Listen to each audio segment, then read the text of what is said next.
no one wants to hear that. That pitch is, people will immediately turn it off. Welcome to Baddies for the People. I'm Rachel Pearl Jacobs. And I'm Cheyenne Hunt. And we're your resident baddies. Let's get into it. Welcome back, baddies. It's time for What's the Tea with me. That's how we always kick things off. Yeah, Cheyenne. So what is the tea with you? I was really taken aback by the British accent. Sorry. The tea with me is that I was recently reminded by a family friend of mine that there are a whole group of kids in my family and many others that I know who are absolutely not allowed to go on sleepovers, no matter what, no matter the circumstances, and no kids are allowed to sleep over at their house. And I did not realize like how normalized this had become. Were you allowed to have sleepovers as a kid? Yes, but I just thought of something really wild that I'm going to ask you in a sec. Oh, okay. I'm just supposed to like sit on that? Well, okay. So I've been thinking about the sleepover rule. And what if it's because they know that their other kid or someone is predatory and that's why they make the no sleepover rule? Not always, but like, is this a low-key prevention method? Oh, you mean like for people who are worried about their kids' potential behaviors? Yes, or their partner's potential behaviors. Ew. Oh, I mean, maybe, but I don't think that's why it's so common. No, I agree. But like, I wonder if that's like an underlying reason. Like, you know, like the Duggars didn't have sleepovers. Like also because they had like 37 children. But well, I also bet they didn't have sleepovers for control over their kids and the ideas that they were exposed to, though, because that's one of the things. So I started looking this up because I also was wondering, like, are sleepovers a good thing? Like, is this actually a move in the right direction to pull the plug on sleepovers? And experts are pretty split. And I think I'm actually pretty split on this because obviously there's very real concerns when you don't have control or dominion over the environment your child is in, basically whatsoever. And you can know those parents like incredibly well and you can be friends, but you don't necessarily know the stepson or the neighbor or the uncle or the other kid that's going to be there. So like, I get all of that. But wait, because you could have them sleep over at your house. I think it's more than that. Like, I don't think it's just about the sleeping location, you know, like, does that make sense? Yeah. But the thing that I saw too, that was interesting is some experts say denying your kids the experience to ever sleep over at someone else's house is also really problematic, potentially for development for a handful of reasons. So let me see what I found here. Dr. Christine Emma, I hope I'm saying that right, is a psychologist in New York. And she said that the changing attitudes around sleepovers have to do with being less connected to our families, our neighborhoods, and our communities. It's problematic because sleepovers can help kids increase their independence, form social connections with adults and children outside of their immediate family unit, expose them to other cultures and family dynamics and relationship dynamics. All of that makes sense to me. Like, it would make you more independent. It would also, I think, build stronger community ties among parents in the sense that, like, you take the kids this weekend, I'll take the kids next weekend. Like, I need a minute. And I think as we've become more, like, cordoned off into our own little nuclear families, we're, like, really missing a lot. But I don't know. I mean, at the same time, when you really think about it, like, how well can you ever really know other people? I don't know, but like, if they're not having any sleepovers at all, that means they're not like staying at their grandparents' house or their cousin's house. It also means that they're not going away to summer camp. I think we have to distinguish between the people who say like, you can't sleep over at everybody else's house. Like, you cannot sleep over at my house, versus the person who's like, you can never sleep anywhere else. Yeah, that's very different. Yeah. And like, I feel like what the psychologist was talking about was maybe the most extreme variation. Yeah, but I'm telling you, I know people who like that's their variation. Like that's the rule. And it's also interesting because like my family members, those kids now, one of them is about to go to college. The other two are in high school. And this is still the rule, which I think is intense. Okay, so I have a question. When you were growing up, did your mom like let guys like sleep over and like take guys on vacation with you, like boyfriends? Not until I was like 17 and my grandmother threw a fit that we were going to sleep in the same bed and she got a rollaway cot for my boyfriend, made him sleep in it. Okay. Wow. My mom, just absolutely not. Yeah, well, Like- your mom was conservative. Did you have sleepovers? Like, were you allowed to go sleep at other people's houses? Yeah. See, that's interesting. My mom, I think, actually kind of got the balance right, where I didn't sleep over at a lot of other people's houses often. I had probably 2 or 3 friends, and my mom knew those families like very, very well. And we would go back and forth and stay at each other's houses all the time. Did you have like 2 or 3 friends like intentionally, or did just only 2 or 3 people want to be your friend? I think both. I don't know. I feel like I have my whole life I've been that girl that has really like a very small circle of friends, and those relationships are very intense. Like, acquaintanceship has never interested me. I want to know every single detail of your life and to be like friends intimately and intensely, or like I'm just not interested. See, I don't really like more than 3 people. Yeah. So I too only had like friends with 3 people, but also I was like the kid. Now looking back, I recognize that like it was very easy for me to become overstimulated. So so like I only wanted to play with one friend at a time. Like that was too much if it was more than oh that. my God. There's video, like VHS tape video of my 2nd birthday, and I'm a terrorist. You just made us sound so old. There's VHS video of your 2nd birthday. We went over this yesterday. You are old, Cheyenne. You need to. I'm not old. Oh my God, wait. Okay, so yesterday I was on Clubhouse, and this woman like came into the room, and she's like, they're like, oh, how old are you? And she goes like, I'm 29. And the dude goes, oh my God, you're so old. And I was like, oh my God, you might be a predator. Yeah, if you think that's old. Dude, I watched a video the other day, or my boyfriend was watching it, of this college basketball team, and they were asking all the players, what year do you have to be born in to be old? And they were literally saying like 2000, 2002. One guy specifically said 1997, called my ass out. I was like, no, I'm Gen Z, bitch. I'm Gen Z. It's not super convincing when you have to like scream it into the camera, I guess. Womp, womp. I just keep bringing this up because my like special interest is how we're getting like lonelier and less connected as a culture. I think it's super interesting all the ways that like we're doing that, and that we do it systemically or intentionally or not. And I feel like this is another one of those things where like people don't realize the way that it is not only disconnecting for the kids, but also like for parents. And then as a result, that's like the whole community getting disconnected because we're not all participating in like child rearing. And there's probably other ways you can do that than sleepovers, and you can find a balance. But I do think it's an interesting mark of the change of the times. I say blame the Republicans because they're the ones that are pushing this like like individual narrative very hard. I literally thought you were going to say they're the ones who diddle kids. I also thought that. I mean, there's a few. Wait, Like, actually, hold on, because wait. A senator was just arrested for 10 years for diddling kids. Excuse me. North Dakota Republican Senator Ray Holmberg has been sentenced to 10 years in prison for traveling to Prague to SA children, young boys. A state senator, I'm guessing. I don't know. I didn't look it up. It would have to be. yeah, it would have been like I would have gotten a New York. Yeah, we would have seen that if a U.S. senator was diddling kids. I mean, did we? Because like, oh, well, I guess he's only a assemblyman. Who is Matt Gaetz? Did you say he's an assembly? Matt Gaetz was a member of the House. Yeah. He was a congressman. Yeah. Assemblyman implies like a member of a state assembly, like a state house. Oh, well, it's good that I called him a slur without knowing. Speaking of Matt Gaetz, I did get in a bunch of Twitter beef this week because Michael Walls, who we're going to talk about later, who's a national security advisor to the president, got caught with a bunch of journalists on his public Venmo account. And I tweeted, didn't you guys learn from Matt Gaetz to hide all of your shady Venmo shit? And people got really upset about it. See, the thing is, this is why white people use Venmo and black people use Cash App, respectfully. God bless. Can't Cash App also be public?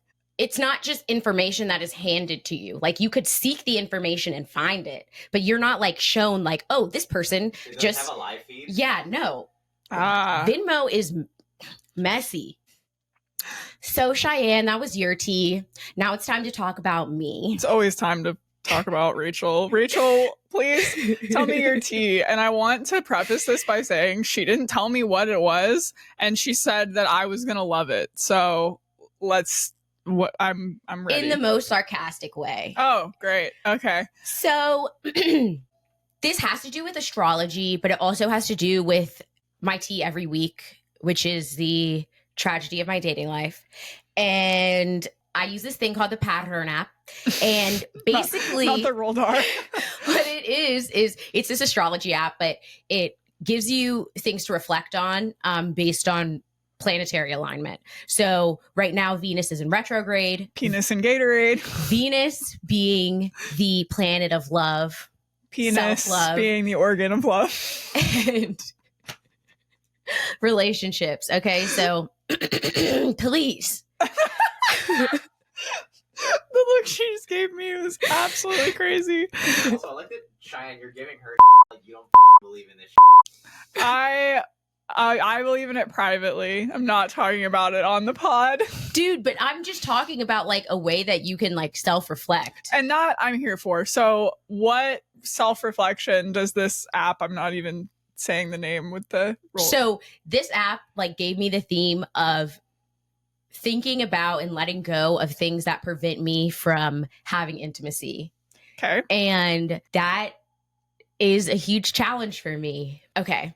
There's this quote by Iyanla Van Zant, and I'm just going to read you what the quote says, because basically this is why I struggle with intimacy, I think. So it says, until you heal the wounds of your past, you are going to bleed. You can bandage the bleeding with food, with alcohol, with drugs, with work, with cigarettes, with sex, but eventually it will all ooze through and stain your life. You must find the strength to open the wounds, stick your hand inside, pull out the core of the pain that is holding you in your past, the memories, and make peace with them.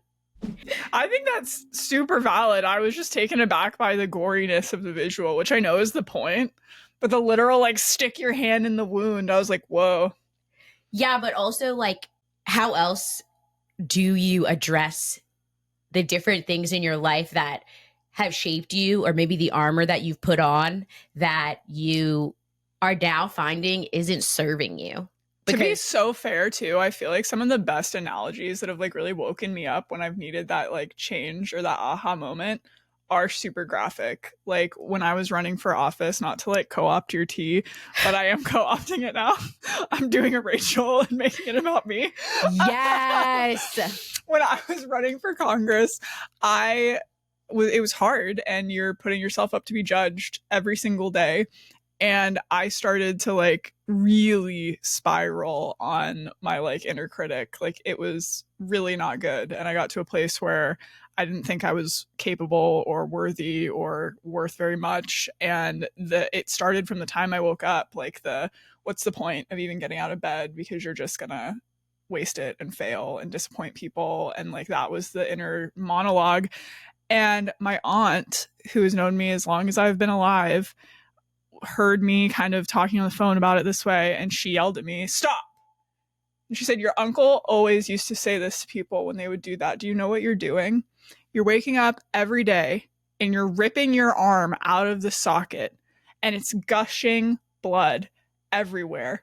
And all day long, every single time you indulge in talking to yourself that way, you're beating yourself with the bloody stub of an arm, and you're covering yourself in all of this gore, and then you're walking out into the world and expecting to be able to function. Stop it. Stop ripping the arm off and beating yourself with it." And it's like shocking. That is like a shocking analogy. But I actually like, when you really think about it, that's the gravity of what you're doing to yourself. And then you think that you're going to be able to function somehow with that level of like cruelty and internal violence. I agree with that so much, because it just makes me think about how sometimes you become so accustomed to external violence that when the people who enacted the violence on you leave, the way that they spoke to you is how you speak to yourself now. Mm-hmm. And sometimes we get so accustomed to violence that we just aren't able to recognize the peace or the protection that like someone else is intending to provide because you're lost in a time that isn't right now. I feel like that's super common with some of my female friends when they have issues with like nice guys because they're boring. See, and okay, but yes. But I feel like that's such a red flag. Dude, I'm such a red flag. No, because you're self-aware. And you know what? If this astrology app is like triggering you to like delve into this and really think about it, then like I should not have made fun of it. I am super game for you. So we know I'm a Brene Brown girly, and vulnerability is really difficult for me because I am hyper independent, and the idea of relying on someone or even allowing them to be with the super protected version of me is very uncomfortable. But it's like that is what I needed at one point in my life, which I recognize now. So I needed all that armor, but now it's just become suffocating. I was literally about to make like a joke about how I'd moved through this in my life, like that I was there and now I've somehow transcended it. But literally like 3 days ago, I had like a health flare. I'm still trying to like find whatever is exactly going on with me autoimmune wise. And I was just kind of like leveled on my couch and I had like no energy, and I was the physical experience of that fatigue was one thing. The thing that was really causing me to like deeply suffer was knowing that I was being perceived that way. And I live with like the people that I love the most in the world, and like Except I really shouldn't care.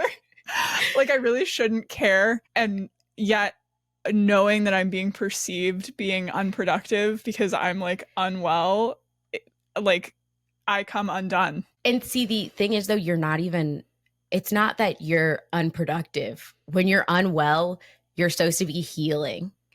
That's another thing I realized because I'm going to burp again. Was that healing for you? Hold on. This is off topic, but this is just a thing that I sent to Cheyenne on Instagram about how every time you fart, it burns 47 calories. And that's why the gassy girlies are the most fit. God bless. Back to the regular programming. So basically, I'm a walking red flag with vulnerability issues. And as perfect as I think I show up, and as much as I've worked on this, I realized that one of my triggers is like dating. Yeah. Is that why you don't go on second dates? For sure, in part, but also because I think very few people are attractive. Unless you're speaking at the RNC, not interested. Oh my God. That is not even true. I'm going to find the screenshot, Rachel. Listen, it's just... You don't want this. I grew up in Northern Virginia. Like, the pool of people who I had to crush on in, like, my formative years were very, probably damaging to my mental health. Yeah. But yeah, basically, I'm a walking red flag, and I don't know how we got here.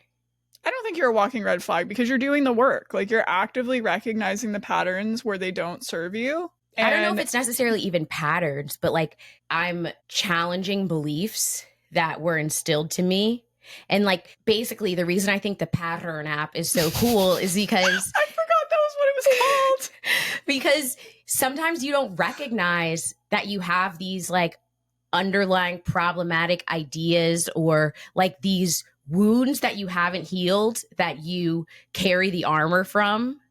Yeah. And yeah, it just definitely inspired some good self-reflection. Well, I am proud of you. I think that you're doing it. Whoa, watch your step. You just walked into some bullshit. What?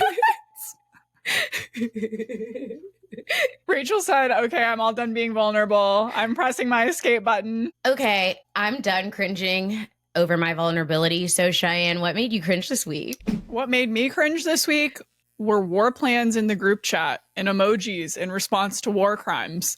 If you somehow haven't seen it, it was broken this week by an Atlantic reporter that he was added to a group chat in which members of the Trump administration were discussing forthcoming war plans. I was going to say the obviously classified information, but that is for some insane reason up for debate. But the information in this chat disclosed locations, artillery members, CIA agents' identities, and this was all ahead of a bombing in Yemen aimed at Houthi rebels. So who was in this chat? Not any low-level officials, literally like the entire cabinet of stars in the Trump administration. We're talking about Tulsi Gabbard. We're talking about Presidential National Security Advisor Michael Walls, Vice President J.D. Vance, Secretary of Defense Pete Hegseth. Wait, stop. Our favorite resident DUI hire, Pete Hegseth. And that's why he gets this week's White Man Gone Wild award, because he's delusional. Made this group chat. Was he the one who made the group chat, or is he the one who put all the top secret information in the group chat? He didn't make it, and he didn't put everything that was top secret, but he was definitely integral in that process. So why is he getting all the flack? Because he is the one that is actually the Secretary of Defense. And so it's his responsibility that these state secrets are getting discussed in a friggin' group chat. Well, how about them emails, folks? I know. The kids listening have no idea what we're talking about. I thought about that earlier and it made me really sad. Basically, anyone younger than us does not remember like the Hillary's email scandal. They're not that young. Yeah, what? Maybe if they were like 7 years younger than us. I don't think so. Most people were not super politically like awake like that in high school. So a few years younger than us, they do not remember Emailgate. If you're Gen Z and you're listening or watching, please comment whether or not, before we started talking about it, you understand Hillary Emailgate. What do you know it? Are you familiar? I feel don't like think so. Benghazi, like they have to be. They're not. I guarantee you they don't know. So they don't know what Benghazi is either? Yeah, I guarantee you they don't. Look up Abu Ghraib so you really know what this country's about. Anyway, getting back to our messy group chat, I feel like Pete Hegseth deserves this week's White Men Gone Wild award because it's a very common white men experience. Being a to domestic terrorist. accidentally spill secrets drunk in the group chat. And that really is the vibe of what happened here. And in all seriousness, it does expose a double standard when we talk about Hillary's Emailgate versus Signalgate. In that we expect incompetence from this administration, and that's a problem. I was going to say white men. This administration, though, in particular, we expect incompetence. If this was the Biden administration, people would absolutely lose their mind in a way that mainstream media would be covering it nonstop. The opposition party would be talking about it nonstop. Members of our own party, to save their own face, would be coming forward to say this was a huge, huge screw up. Someone needs to take accountability. Someone needs to be fired. And yet, because we expect ineptitude from Trump and his administration, that's not exactly what's happening here. And the media is letting them get away with spinning all these different stories. Like it wasn't actually classified, which that in itself, like, sorry, I'm crashing out. It's like a classic Cheyenne crash out. If you want me to believe there's any universe where information about a forthcoming non-publicly disclosed bomb strike that has not been authorized by the United States Congress isn't classified, or the name and information of a CIA agent isn't classified, you're f***ing nuts. That's insane. We are not that stupid. But that's like the story they're pushing. And it's insane that we're letting them get away with it. Every single Democratic elected official, every single journalist should be pushing for this until someone is fired, until there is accountability. I can't. I'm pushing for accountability for America's terrorism because no one else just gets to drop bombs on people.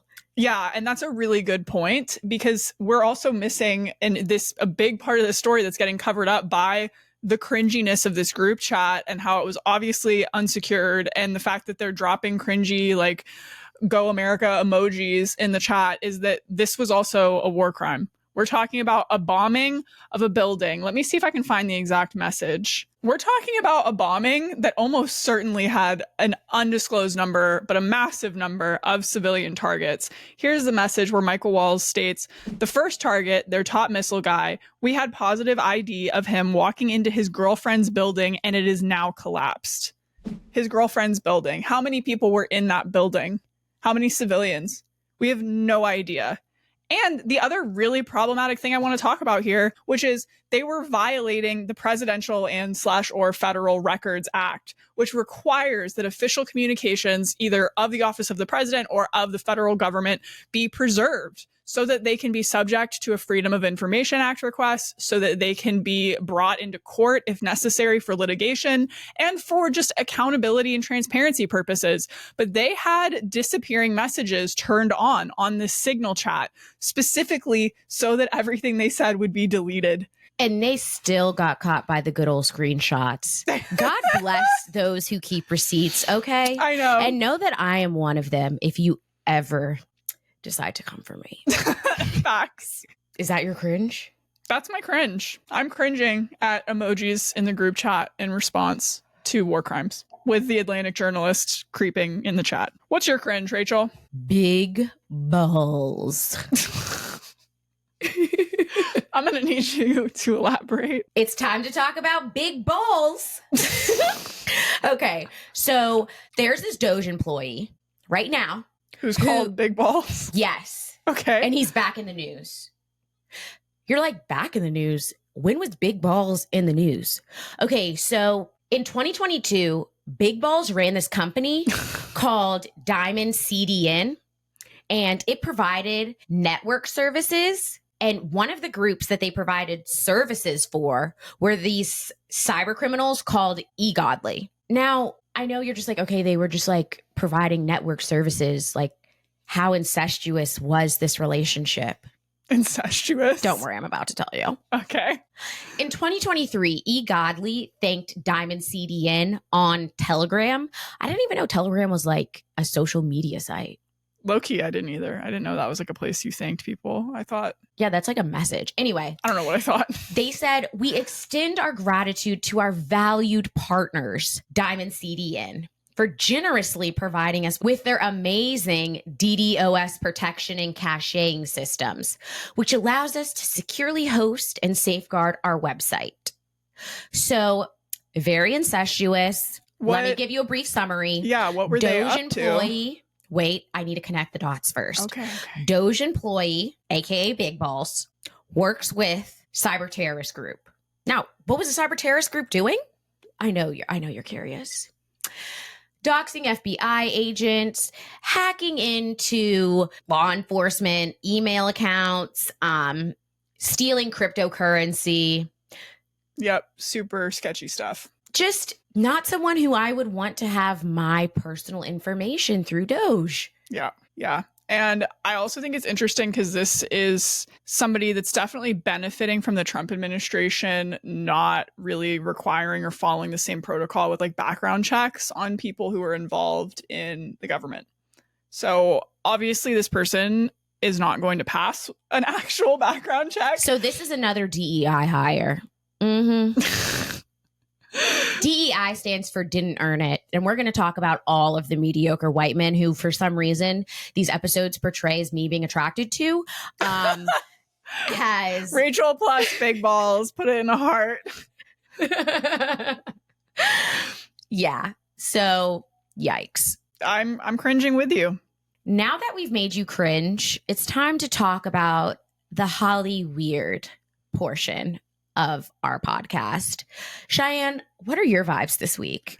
My vibes, I'm really interested in the coverage surrounding Disney's Snow White. The movie is flopping at the box office, and I personally am really interested in the way that it's become so politicized.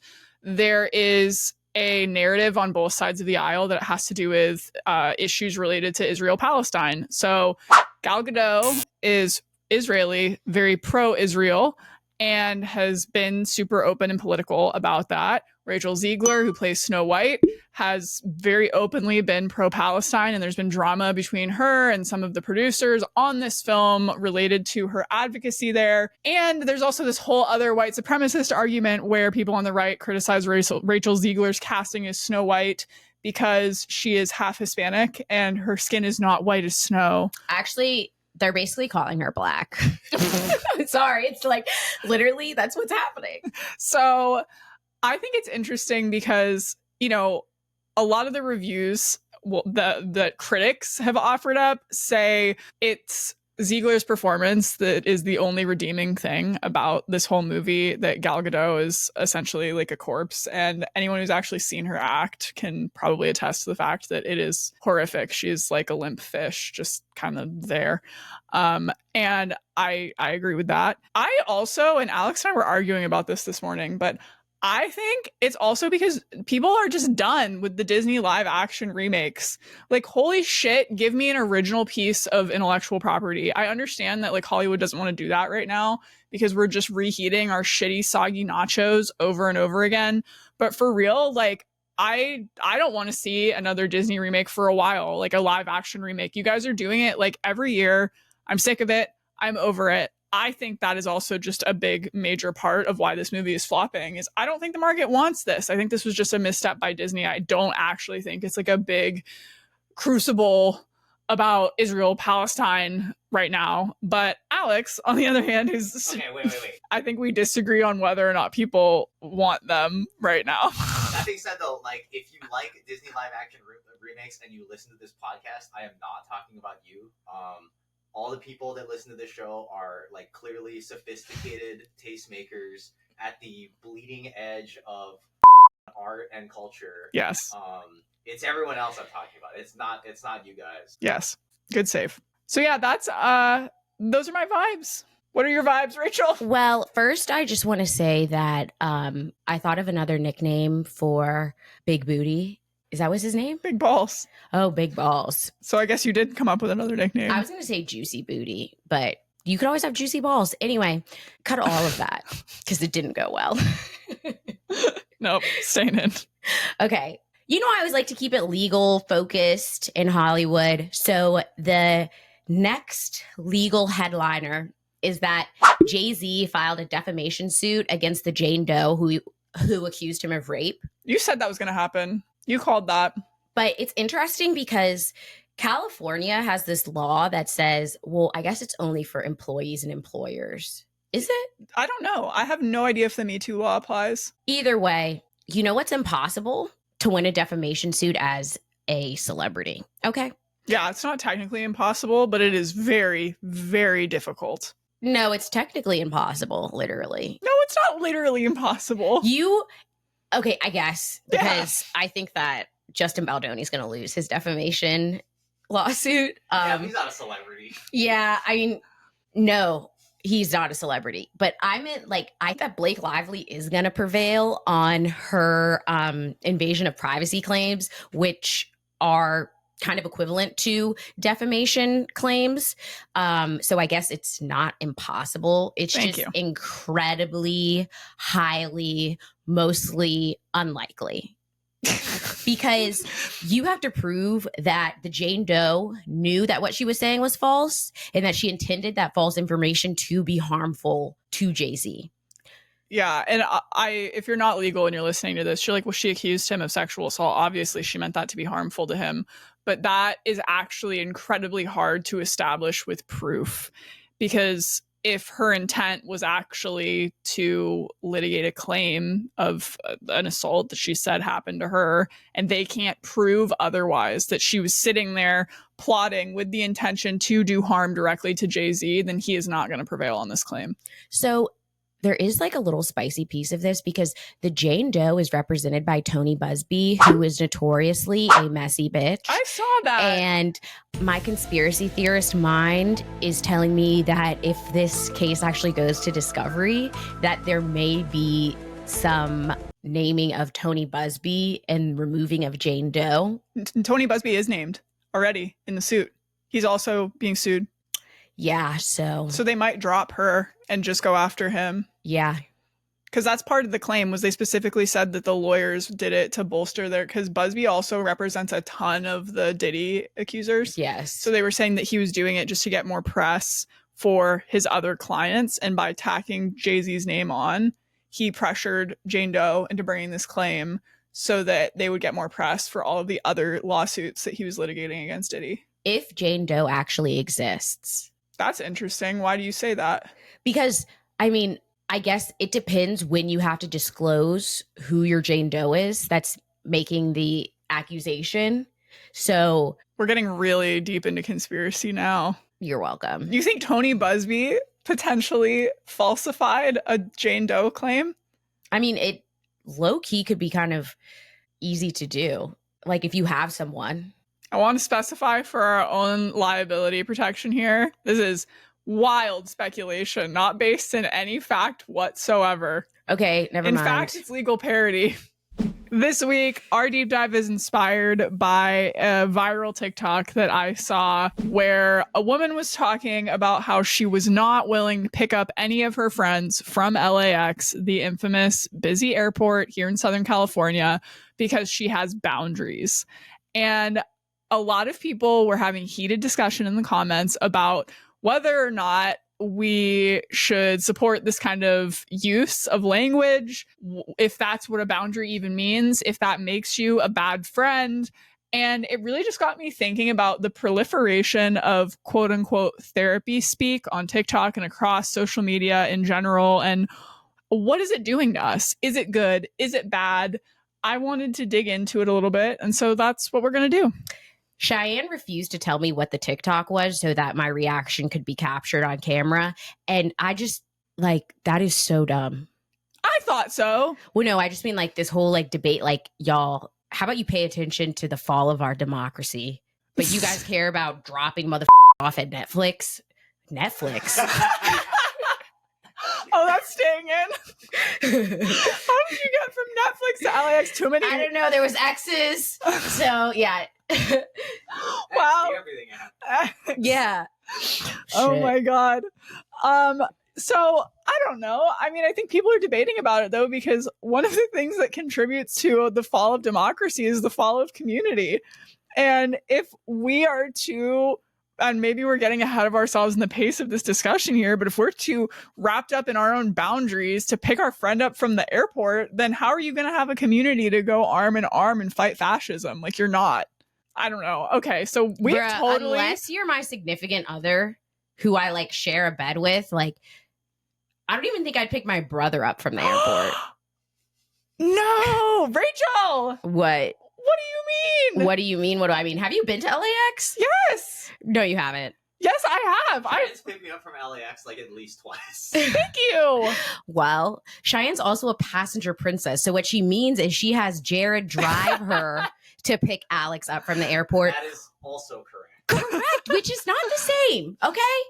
It's not. But I would. No, she wouldn't. Yes, I would. You don't even drive to the podcast, bro. Not anymore, but I could. If I had to, I would. Already. Just.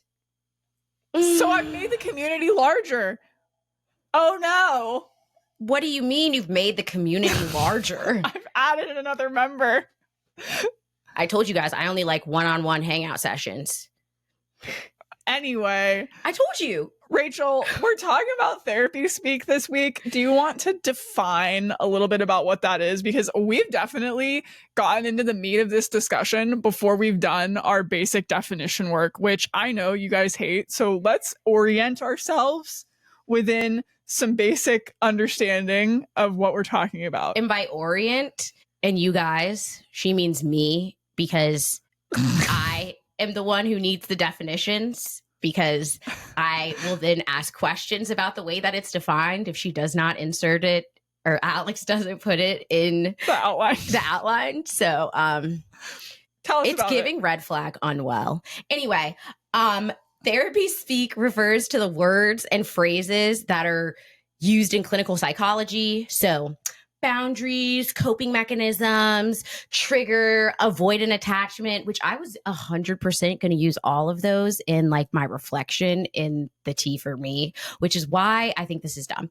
But anyway, because everyone says it. And I guess these terms went from the therapy chair to social media and everyday life, but who cares? That's why we're talking literally about this. co-opt words all the time.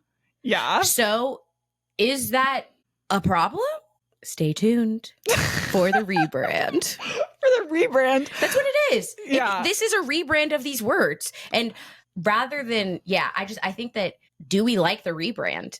Well, Cheyenne doesn't. Well, okay. I don't know that I don't. I just think we need to think about it in a more nuanced way, because over the past few years, with the migration of therapy speak out of the therapist chair and onto our cell phones, there are some things that come along with that, some repercussions. According to a survey commissioned by Charity RX, about a third of Americans turn to social media for advice on anxiety and depression. That's a lot. And there are 22.7 million TikToks with the hashtag mental health, collectively garnering billions of views. These are mostly coming from people who are not clinicians, who have not been trained in giving mental health advice, and who don't actually have degrees or meaningful experience in applying these terms in a way that's healthy for a diverse subset of people's lives. And that's something that I think is worth talking about. I think this is applicable in every facet, though. There's going to be, like, this is Dunning-Kruger. People who don't know anything about the thing, like, feeling emboldened to speak on it. But also, mental health words have kind of always been inserted into society. That's why people are called dumb. That used to be, like, a psychological definition. Stupid.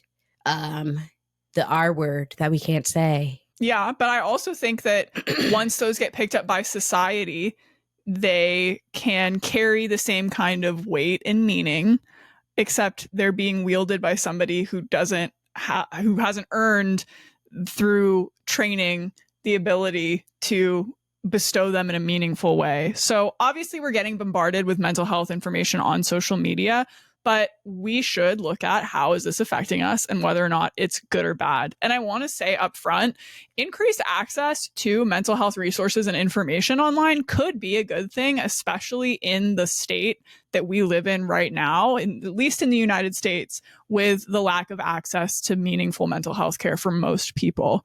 People are in need, especially post-pandemic. According to a report by the Mental Health America Society, about a fifth of Americans were experiencing some kind of mental illness between 2019 and 2020. And unfortunately, it is no secret that the vast majority of these people will have hurdles to getting the care that they need. But that's because we have removed all indigenous, like, mental health practices from our society and forced people to be computer zombies. Like, okay, but let's talk about that, because you know what's a huge indigenous cultural way of operating and being? In community and taking care of each other and doing care tasks like picking your family up or your close friends up from the airport. Look, I do my brother's hair for free once a week. He comes to my house and forces me. Well, usually we argue about what TV show we're going to watch or what streaming show we're going to watch. And I braid his hair. So I do acts of service. I still wouldn't pick him up from LAX. That's crazy. He has a girlfriend for that. She probably traveled with him. They should Uber. He wouldn't drive me either. See, I don't know. But that might be the norm in your relationship for different reasons, not because you're saying you have a boundary. Yeah, because he's not my guest. He lives here. This is such an interesting way of looking at it. But like when I visit at home, like I expect my mom to 100% pick me up from the airport. Interesting. Yeah, like if you're hosting someone, it's very like kind to pick your friend up from the airport. Like that's, you know, you've invited them to your city, to your space, and you're like, but your friend or your family member that lives in your community is shit out of luck. Correct. I see them all the time, bruh. I do other acts of care for them. Interesting. Well, that was a tangent. And getting back to the topic of conversation, A lot of Americans do not have adequate access to mental health care. Per census.gov, about 8% of Americans actually have no health insurance at all, which is obviously going to be a massive barrier to getting mental health care. It's also going to grow as Trump continues to push his fascist regime and removes Medicare and Obamacare and all of those things. And also, as RFK talks about sending people who take ADHD meds to farm camps. I'm going to go to farm camp? Yeah. Look, I don't know if you guys can tell, but like, I'm not a farm girly. I am very sensitive to smell, and You're going to be shoveling it. Absolutely not. You know what? For all the things that I talk about in my problematic likes, you will never hear, oh, I just a cowboy. No. Well, you're going to meet plenty of them at farm camp because RFK is coming for you. The whole other issue is even if you're able to clear these hurdles and access mental health care, there is a ton of stigma attached to that, especially in different cultures and communities, to actually seeking out therapy, counseling, psychiatry. And one thing about the proliferation of therapy speak on TikTok that has been beneficial, or you could argue is beneficial, is the normalization aspect and trying to take some of this stigma off of the mental health world. However, there are some other things to be considered. So as we live in an increasingly oppressive capitalist society, more and more people are experiencing things that I think once were considered mental illnesses. So I don't think that removing these definitions and words from the lexicon is helpful or viable. I also think that it destigmatizes because, I don't know, people talk about suicide in a way that I never saw when I was growing up. And people talk about what depression is and what like struggling is. Whereas before, you were just supposed to smile through everything. That's true. I also think, though, that especially with something as sensitive as suicide, talking about it can be incredibly, here comes a therapy speak word, triggering if you are sharing that widely, openly on the internet without the perspective of a trained professional. And it's one of those things where suicidal ideation can be so easily triggered in other people unintentionally when you start talking about things that are self-harm or otherwise related, that it can actually be really dangerous to just be putting that stuff out on the internet without the perspective of somebody that's trauma informed. Yeah, I think living life with people who are not trauma informed also induces suicidal ideation. So I don't feel like the internet makes that any worse. Oh, it totally does. Because when you live life with someone, the reach of their impact is the people that they're interacting with on a daily basis, which is a relatively small universe of people, versus something goes viral and gets millions of views and inspires a wave of untrackable self-harm or ideation in people that we cannot measure. But that is like a huge phenomenon with unedited and unfiltered self-harm content being able to be proliferated across the internet. So a doctor agrees with me. Dr. Sasha, a psychiatrist turned mental health TikToker, says, I continue to produce content because the ADHD and mental health communities on TikTok are so vocal and supportive, and despite what you hear, endlessly empowering. I will never grow tired of hearing that my content has helped someone feel seen or has made possible a hard conversation. I've struggled with my own ADHD, and making these videos and interacting with followers has been incredibly validating. She also adds that used correctly, she believes social media can be a powerful tool for public health. Yeah, but there's two key things there. First of all, who's the person sharing the information? Dr. Sasha Hamandi, not random man who thinks he knows what he's talking about. Also, she says that if, quote, used correctly, it can be a powerful tool for public health. So I don't think that like the free-for-all nature of it is beneficial. Breaking news, you're just saying you don't agree with equality in the marketplace of ideas meeting the public square. I absolutely don't agree that someone who does not have a medical degree or training in mental health has an equally valid idea as a doctor. It sounds like Cheyenne is advocating for suppression of free speech, guys. No, because I don't think that's how we should regulate it. I think it's like a cultural thing that we should look at. And whether or not we believe everything we see on the internet. So, disclaimers out of the way, Cheyenne is about to proceed with completely disagreeing with me. As I usually do. While the proliferation of mental health information has helped a lot of people undoubtedly online, I really do want to take the opportunity to dial in on the harm that can be done specifically to our relationships. Perhaps the most obvious pitfall here is accuracy. The nature of social media videos are quick clips. They inherently lack context, and they have to be clipped in a way that grabs your attention, not necessarily is designed to be inherently accurate.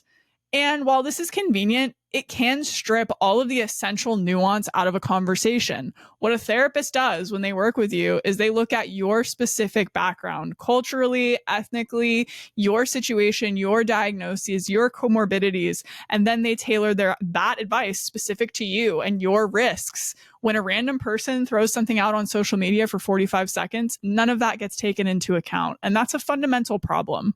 See, the thing about that, though, is this entire lens, though, comes from this Western idea of what wellness is. And it's kind of like yoga. It means something completely different to people in like Western core power than it does to people from like the Eastern tradition. But I have no issue with a random person making a yoga video or talking about different approaches to wellness.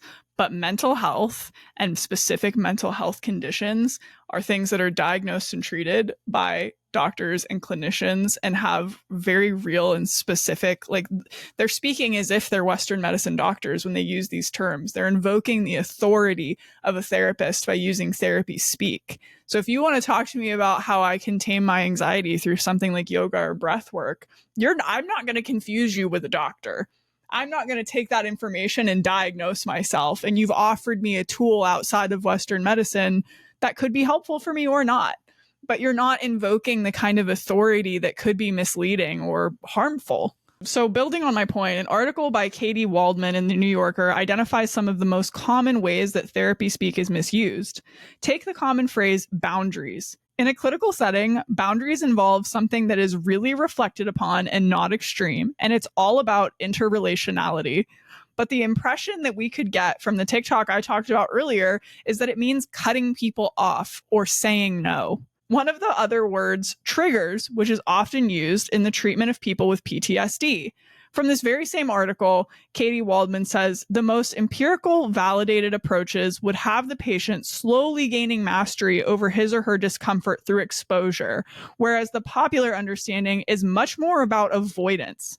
In a clinical setting, in other words, the focus falls on interacting with the world, on developing approach behaviors or building routines that pair challenging activities with rewards.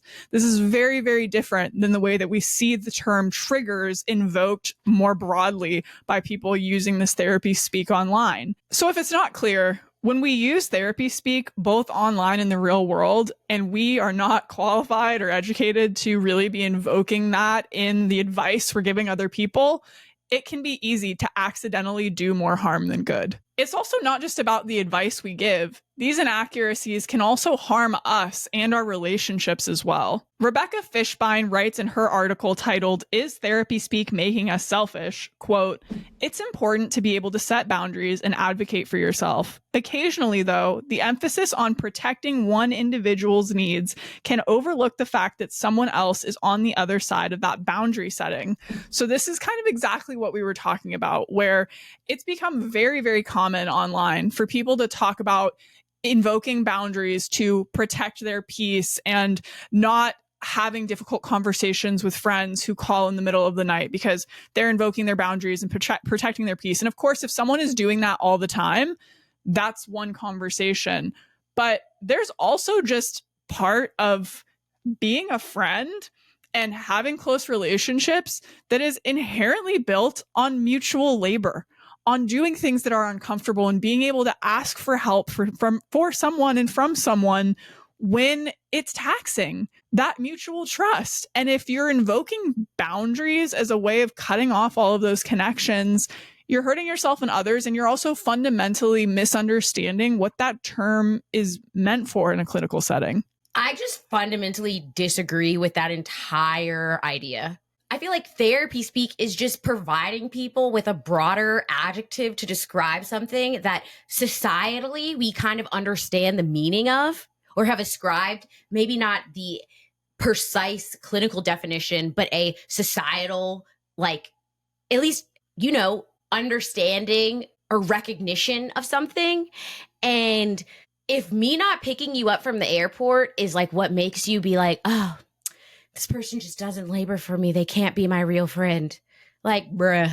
Well, yeah, but that's one example. Yeah, but if we're getting hung up on the fucking airport thing, that's one example. But if you're a person that, because of advice you're getting online, thinks that it's healthy to set boundaries that involve basically cutting people off who ever ask you to do anything for them, and you think that that's like a healthy way to protect your peace, you will end up alone. We have measurable harm here. It's not something that's just theoretical. So there's a study that was just recently done, and it's related to ADHD, which is one of TikTok's most popular mental health hashtags. This week, actually, the study came out where researchers surveyed a group of 850 college students who said that they had viewed some popular TikToks with the ADHD hashtag. They found that those who watched more of this content were more likely to recommend these videos regardless of their accuracy. They tended to overestimate the prevalence of ADHD as nearly 30% of the population, where the actual prevalence is 6%.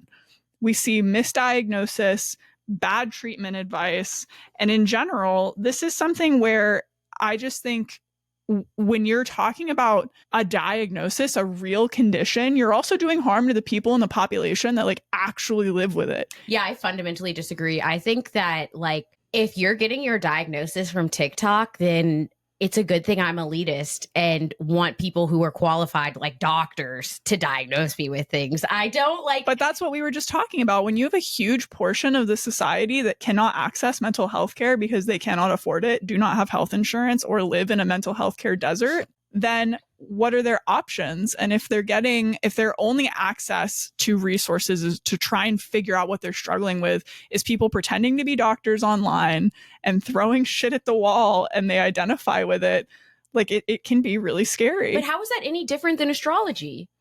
Because it's not guised in this language that seems official and scientific. Right, but you view language that is official and scientific as something that is positive and something that carries this weight of what's the word I want to use? Authority. Yes, you view scientific language as carrying an inherent authority, and I don't think most people do.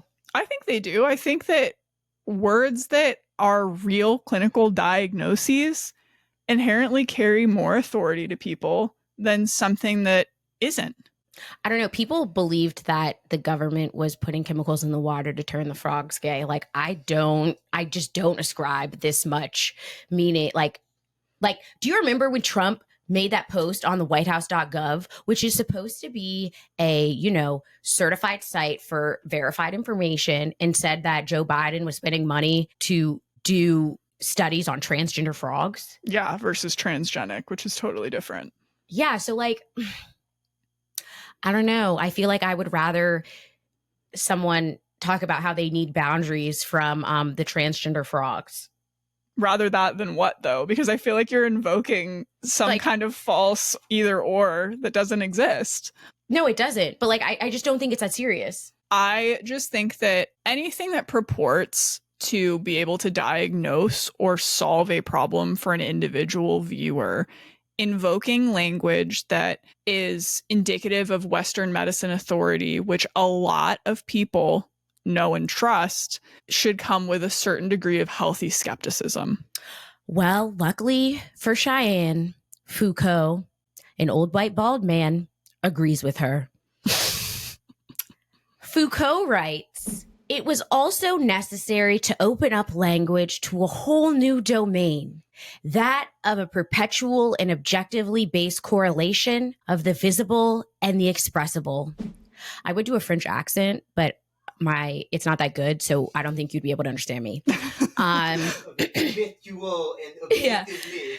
An absolutely new use of scientific discourse was then defined. A use involving fidelity and unconditional subservience to the colored content of experience, to say what one sees, but also a use involving the foundation and constitution of experience, showing by what one sees. If you need a translation, in Foucault's eyes, the language of the clinician represented the knowledge, experiences, and practices of the medical establishment, like forcing women to lay on their backs and give birth. That's really healthy. That's a whole other thing. That's a whole rabbit hole. I'm sure we'll talk about it one day, and how that actually was like the result of a king being a pervert and a sex fiend and has nothing to do with female anatomy. Right, but it also has to do with the fact that male ideas about females or people that they consider less than like crafted all of this language. So like literally, what is the DSM? It's describing something that other people don't think is normal. So Foucault's point is that when you use medical language, it bestows a certain degree of authority on the speaker, because to the listener, it sounds like they know their stuff, like they're well studied. And that, I think, is my objection to this whole thing. But you can put bass in your voice and people will believe what you're saying, even if you don't know what you're talking about. I see people do it on Clubhouse all the time. I just think those are not the same thing. I feel like they are, because there's a false sense of legitimacy that can be fostered with anyone. It's why people listen to Joe Rogan, because they think he has this sense of authority and knowledge. It has nothing to do with the terminology he uses, because he doesn't sound smart either. Well, he brings guests on that do use that terminology, though.